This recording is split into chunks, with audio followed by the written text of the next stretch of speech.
আসিফ নজরুল, তারপরে ঢাকা বিশ্ববিদ্যালয় আরো শফিক বা জাহাঙ্গীর বেশি, আসিফ নজরুল তো ছিলেন মানে মূলত শিক্ষক নেটওয়ার্ক ছিল, শিক্ষক নেটওয়ার্কটা তারা হচ্ছে যে এখানে ফ্রন্টলাইনার ছিল। এবং সেদিন বেসরকারি বিশ্ববিদ্যালয়ের ছাত্রছাত্রীর মাঠে না নামতো, আন্দোলনটা তারা আগেই যারা নেমেছে, আরো তারা সোচ্চার।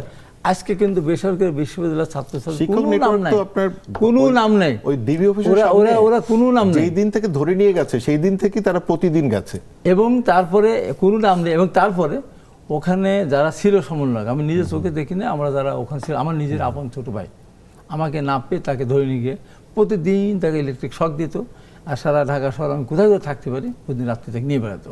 তাদের কাছ থেকে যেটা শুনেছি, ওই ডিবি অফিসে তারা বিএনপি যারা সিনিয়র নেতা যারা আজকে তারা মন্ত্রী, তাদের উপর কী টর্চার করা হয়েছে নূরকে পর্যন্ত।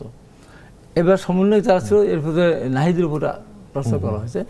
তারপরে ওদের কিছুটা ফ্রিনেস ছিল, ফ্রি ঘুরে বেড়াতে হতো।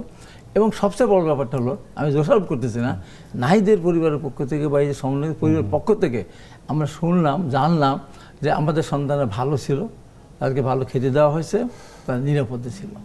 আমি ওই দিন আমি তো তখন মাঝখানে আমি তো লাইভ করতে পারতাম না, তখন ভিডিও, প্রতিদিনের ভিডিও আছে আমার। ওই দিন আমি বলেছিলাম, তুমি এটা কী করলে, আত্মহত্যা করলে কেন?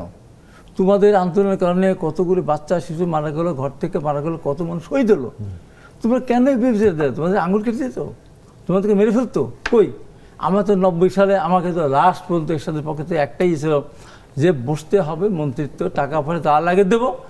কিছুতেই যখন রাজি হলাম না, তখন আমাকে বললো একটা বুলেট তোমার জন্য অপেক্ষা করছে, আমি ওইটা প্রিয় জিনিস, ওইটা আমি খেতে রাজি আছি।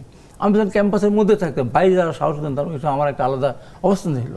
আমি কই, আমি তো বেয়ারিশ লাশ হয়ে থাকতাম, লাশ হয়ে পড়ে থাকতাম। তোমাদের তা না, সারা দেশ পৃথিবী দেখেছে যে তোমরা ডিবি অফিসে আসো, কেন তোমরা এই কাজটা করলে, কেন করলে তোমরা এই কাজটা ঠিক করো না। আমি বলেছিলাম আজকে এই জিনিসটা নিয়ে সবারই অবদান আছে, কম আর বেশি।